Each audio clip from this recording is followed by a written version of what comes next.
Di saat dirinya ditinggal sendirian di kamar persalinan, kuntilanak itu hadir kembali dengan wajah yang menyeramkan. Kuntilanak itu meminta kepada Rosa agar membunuh bayinya itu karena bayi itu akan menjadi awal kehancuran baginya.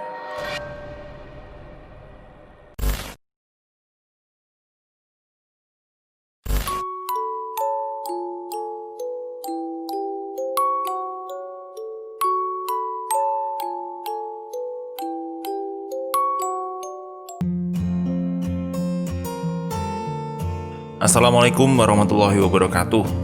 Terima kasih teman-teman yang masih setia mendengarkan kami. Untung direkam.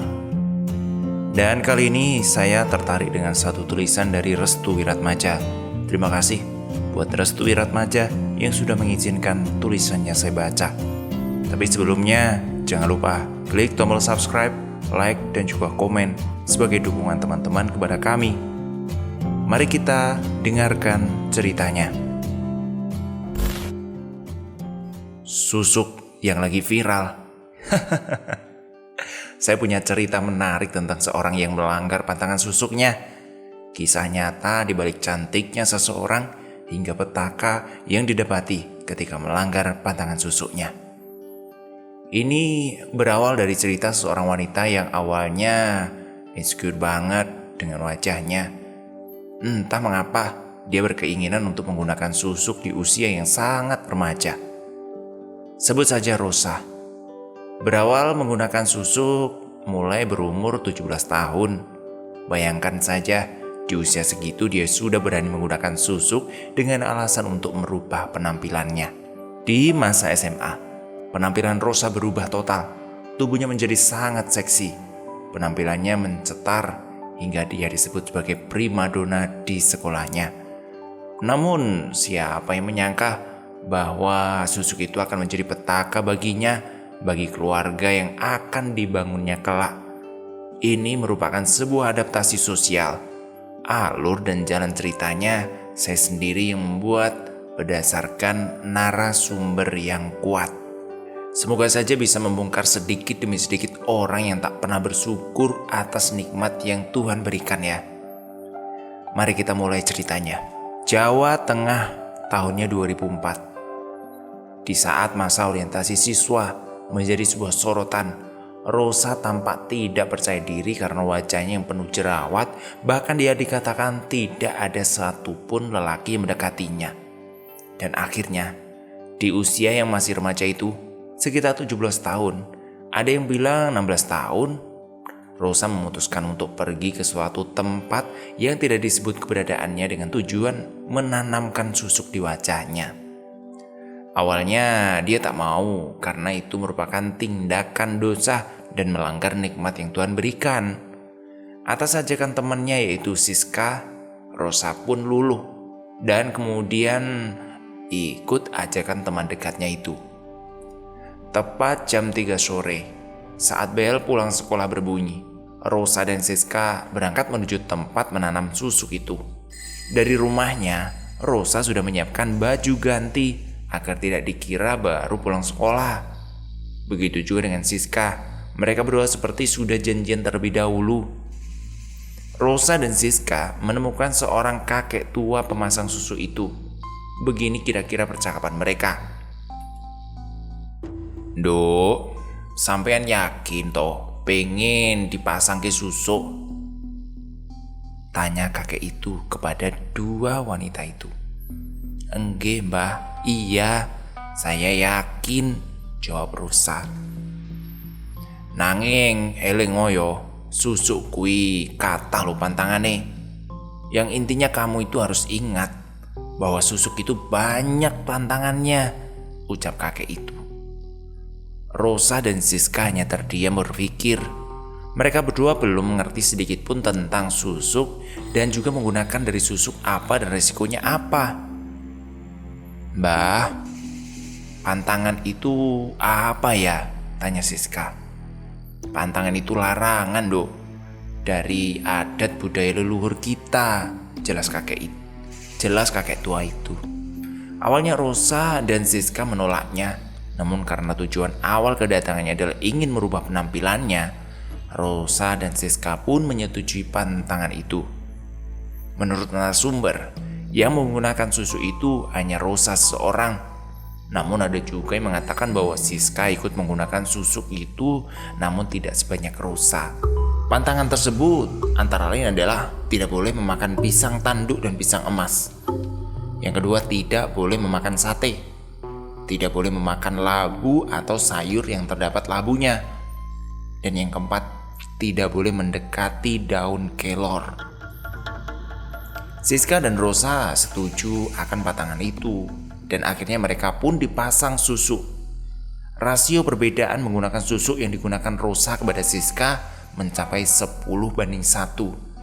Hampir seluruh tubuh Rosa dipasang susu. Bahkan sampai payudara dan daerah kemaluannya pun juga Rosa nekat memakainya. Sedangkan Siska, dia hanya menggunakan susu pemikat saja yang resikonya juga jauh lebih kecil dibanding Rosa. Namun celakanya, kakek tua itu tidak memberitahu resiko dibalik memakai susu itu sendiri. Karena apa? Karena Rosa dan Siska tidak bertanya langsung kepada kakek itu. Jadi, setelah pemasangan itu, awalnya belum ada perubahan karena mungkin belum aktif juga. Tapi selama dalam perjalanan pulang, mereka berdua seperti diikuti oleh gerombolan orang yang tak terlihat. Siapakah mereka? Mereka adalah para jin yang mengikuti Rosa dan juga Siska. Hal itu diketahui ketika tubuh keduanya terasa berat untuk melangkah, seperti ada yang menarik beban tubuhnya. Setelah masing-masing dari mereka sampai di rumah, barulah mereka tahu perbedaannya. Wajah Rosa menjadi berubah seketika. Jerawatnya secara perlahan-lahan menghilang. Tubuhnya mulus, bahkan bibirnya sangat menggoda. Ini berdasarkan keterangan narasumber loh ya. Dan yang parahnya, di usia 17 tahun ini Rosa sudah memiliki tubuh yang menawan, hampir menggugah hasrat nafsu para lelaki-laki. Tentu saja berkat ini Rosa menjadi primadona di sekolahnya. Karir Rosa melejit. Dia bahkan sering diundang oleh sponsor-sponsor untuk menjadi model. Entah kecantikan atau makanan. Yang pasti kalau istilah di zaman sekarang, Rosa menjadi selebgram. Lanjut di usia 23 tahun atau sekitar 2010-an, Rosa menikah dengan seorang insinyur yang bekerja di sebuah perusahaan besar. Hal ini berkat apa? Ya berkat susu yang menjadi sebuah keberuntungannya. Selama 5 tahun, Rosa berhasil menjaga pantangan itu, yaitu untuk tidak memakan makanan yang dilarang dan bisa menyebabkan susu itu luntur. Siska tetap menjadi teman akrab Rosa. Sesekali Siska mengingatkan agar berhati-hati jika sudah menikah, karena takutnya Rosa ini lupa atas pantangannya. Selain makanan, ada beberapa ibadah yang dilanggar. Entah ini hanya kebetulan atau bagaimana. Yang pasti Rosa ketika menikah dengan pria yang bekerja sebagai insinyur itu, dia bahkan tampak aman-aman saja. Ini karena seluruh pantangannya berhasil dicegah, atau dalam hal lain, Rosa tidak melanggar pantangan itu. Namun ada sesuatu yang mengganjal. 1 tahun setelah pernikahannya, Rosa berhasil hamil anak pertamanya. Tetapi hal yang tidak disukai pun terjadi. Selama hamil, si Rosa diikuti oleh kuntilanak bungkuk. Jadi begini awalnya. Ketika Rosa hamil 5 bulan, dia bersama dengan suaminya berada di depan rumah untuk melihat langit malam. Namun ketika si Rosa mengarah pandangannya menuju pohon mangga di dekatnya, tanpa disadari, kuntilanak dengan badan bungkuk sedang menggoyang-goyangkan kakinya. Kuntilanak itu tertawa lirih. Artinya, keberadaannya sangat dekat dari rumahnya. Hal ini membuat sang suami, sebut saja Ferdi, sangat ketakutan melihat itu. Dia menyuruh Rosa untuk masuk ke kamarnya. Rosa menyadari kedatangan kuntilanak bungkuk itu bukan hanya karena dirinya sedang hamil. Namun dia sadar bahwa ketika tahun 2004 awal menggunakan susu itu hingga 2011 atau 7 tahun menggunakan ini, si Rosa baru sadar kalau selama itu juga dia diikuti oleh makhluk gaib. Bukan hanya satu loh ya, namun banyak. Saat Rosa mendekati kelahiran anak pertamanya, Percaya atau tidak percaya, prosesi kelahirannya dibantu oleh makhluk halus lainnya. Rosa percaya, tindakan 7 tahun yang lalu itu memberikan feedback yang tak baik. Setelah anak pertamanya lahir, Rosa melihat beberapa orang sedang menunggu di depan pintu kamar persalinannya. Yang tak lain dan tak bukan adalah para jin yang jumlahnya lebih dari 5. Soal bentuknya seperti apa, narasumber tidak menyebutkan secara detail. Yang jelas ada kuntilanaknya. Apakah lewat kejadian ini Rosa kemudian melepas susuknya? Tidak. Rosa bersikeras untuk tidak melepaskan susuk ini. Tepat pada tahun 2014, Rosa bertemu kembali dengan Siska. Dia menanyakan mengenai susuk itu dan berkeinginan untuk menanyakan mengapa dirinya selalu diikuti oleh kuntilanak bungkuk itu. Namun sayang, kakek tua itu telah meninggal dunia dan akhirnya tak ada cara lain bagi Rosa untuk melepas susuk itu sendiri selain melepasnya dengan melanggar pantangan itu sendiri. Anehnya, perekonomian Rosa menambah baik. Artinya dia juga semakin sibuk dan kecantikannya tak luntur sedikit pun. Hal ini membuat Rosa disukai oleh istri-istri para pejabat, bahkan aparat pemerintah. Istri-istri pejabat dan aparat pemerintah ini merasa iri dengan kecantikan yang didapati Rosa. Akhirnya, Rosa pun menjelaskan bahwa dirinya menggunakan susuk. Hal ini membuat para istri pejabat dan aparat pemerintah ini kaget. Ternyata kecantikan Rosa yang sudah memiliki 1 anak ini berasal dari susuk yang dipakainya. Akhirnya tanpa disadari, pergaulan Rosa semakin menjadi-jadi. Rosa yang bergaul dengan istri para pejabat dan aparat itu sering sekali melakukan kegiatan malam dengan sering nongkrong di klub malam. Sehingga banyak para lelaki hidung belang yang melihat kecantikan Rosa dan berharap mendapatkan Rosa bagaimanapun caranya. Bukan hanya itu, para istri pejabat dan aparat juga mengikuti jejak Rosa dengan menggunakan susuk. Dan tentu tanpa diketahui resikonya, tanpa diketahui feedbacknya. Menurut mereka, cantik adalah nomor 1 yang harus dimiliki wanita. Namun lama-kelamaan Rosa ini melanggar pantangan dari susuk itu. Hal itu bermula dari dia bermain ke salah satu istri pejabat yang disuguhkan makanan berupa sate kambing bersama dengan goreng pisang tanduk sebagai cuci mulutnya. Rosa tak menyadari itu sebuah pantangan atau larangan yang bisa memberikan petaka bagi Rosa itu sendiri. Setelah dilahapnya habis sate itu dan juga gorengan pisang yang disuguhkan oleh teman-temannya, apa yang sebenarnya terjadi setelah itu? Rosa yang memiliki banyak kenalan laki-laki hidung belang di klub, sering mengajaknya karaoke bersama. Akhirnya isu dan fakta ini tersampaikan pada suaminya. Rosa ketahuan selingkuh. Rosa tak percaya bahwa kegiatannya tercium oleh suaminya. Dan akhirnya tanpa basa-basi, Rosa diceraikan begitu saja. Padahal dia masih memiliki anak yang berumur 4 tahun. Namun hal ini tidak membuat Rosa menyerah. Dia terus-menerus menebar pesona. Memang susuknya belum sepenuhnya rontok, namun resiko sudah ada sedari dulu. Puncak permasalahannya ketika dia menikah kembali tahun 2015. Menikah dengan seorang dokter, tidak tanggung-tanggung. Yang mencintai Rosa adalah orang yang berpangkat tinggi. Hal inilah yang membuat Rosa tak pernah sedih mengenai kegagalannya berumah tangga. Karena dia yakin kecantikannya dapat menutupi kehancurannya. Namun siapa sangka, ternyata sang suami barunya ini memiliki saudara yang memiliki indera keenam dan melihat seluruh anggota tubuh Rosa dipenuhi oleh susuk. Saudara sang suami ini bernama Yayat, sedangkan si suami ini bernama Ronald. Ronald orang yang sabar dan tak pernah marah akan tindakan istrinya itu. Berbeda dengan Yayat, dia percaya bahwa Rosa itu bukan orang baik. Terlebih lagi, Rosa memiliki anak yang baru berumur 4 tahun, namun penampilannya tidak mencerminkan keibuan. Yayat juga mendapati ada 5 sosok yang mengikuti Rosa, dan yang paling parah adalah si kuntil anak bungkuk. Kuntilanak ini selalu mengikuti kemanapun Rosa melangkah, karena dia adalah penjaga utama dari susuk itu sendiri. Akhirnya, dari pernikahan Rosa dan Ronald, kabar baiknya Rosa berhasil hamil anak kedua dari suami yang berbeda. Atas permintaan suaminya, Rosa dan suaminya berpindah rumah untuk mencegah terjadi gunjingan dari orang-orang yang mendapati Rosa. Hal ini dikarenakan bahwa Ronald tidak ingin bahwa istrinya Rosa menjadi tekanan batin.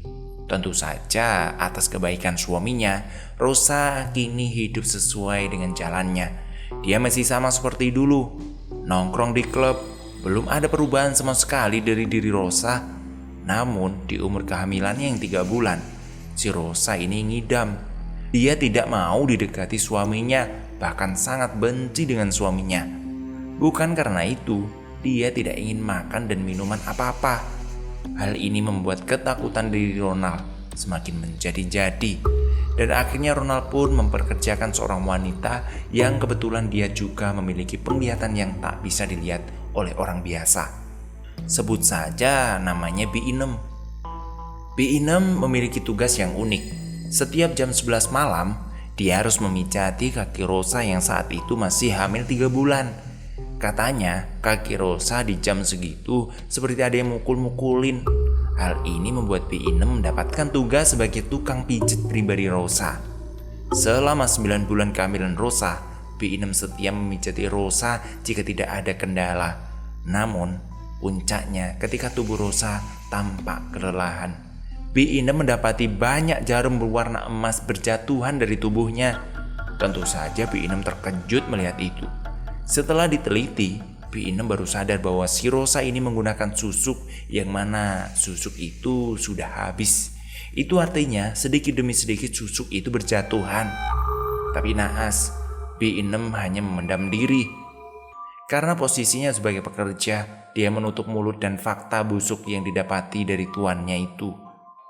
Puncaknya ketika malam Jumat Kliwon, ketika dirinya memijati Rosa, Bi Inem ketiduran. Dan apa yang terjadi? Sosok kuntilanak bungkuk itu berada di atas lemari sambil menggoyang-goyangkan kakinya. Bukan hanya itu saja, Rosa mendapati kuntilanak itu ingin mengambil anaknya. Karena apa? Karena kelak anak itu akan membawa petaka baginya, juga kehancuran bagi susuknya itu. Di hari kelahiran anak keduanya, hal mengejutkan terjadi. Kelahirannya tidak normal, bahkan yang mengejutkan, bayi itu tidak memiliki darah sama sekali. Menurut Pak Yayat, ini adalah hasil dari tirakat suaminya, yaitu Pak Ronald, yang mana dia sering sekali berpuasa untuk anaknya. Belum cukup sampai di situ, gangguan demi gangguan menyerang Rosa. Di saat dirinya ditinggal sendirian di kamar persalinan, kuntilanak itu hadir kembali dengan wajah yang menyeramkan. Kuntilanak itu meminta kepada Rosa agar membunuh bayinya itu, karena bayi itu akan menjadi awal kehancuran baginya. Namun Rosa tidak mau melakukan hal itu karena Rosa menolak keras. Kejadian tidak disukai ini terjadi. Bi Inem memberitahu bahwa si Rosa ini ternyata menggunakan susuk. Alhasil, Pak Ronald pun menceraikan tanpa syarat. Bahkan dia baru saja melahirkan. Hal ini membuat Rosa sangat membenci suaminya. Bahkan mengancam untuk membunuh si bayi itu jika tidak merujuknya kembali. Namun Pak Ronald tetap bersikeras untuk menceraikannya. Rosa pun stres dan benar saja, sedikit demi sedikit kecantikannya pudar. Dia pun meminta saran Siska, temannya, untuk mengembalikan kecantikannya. Namun Siska tak bisa berbuat apa-apa. Rosa baru saja mengingat bahwa dirinya telah melanggar pantangan dari susuk itu. Dia memakan sate yang masih berada di tusuknya dan juga pisang goreng tanduk itu. Akhirnya Rosa menjadi gila karena tekanan besar dalam hidupnya.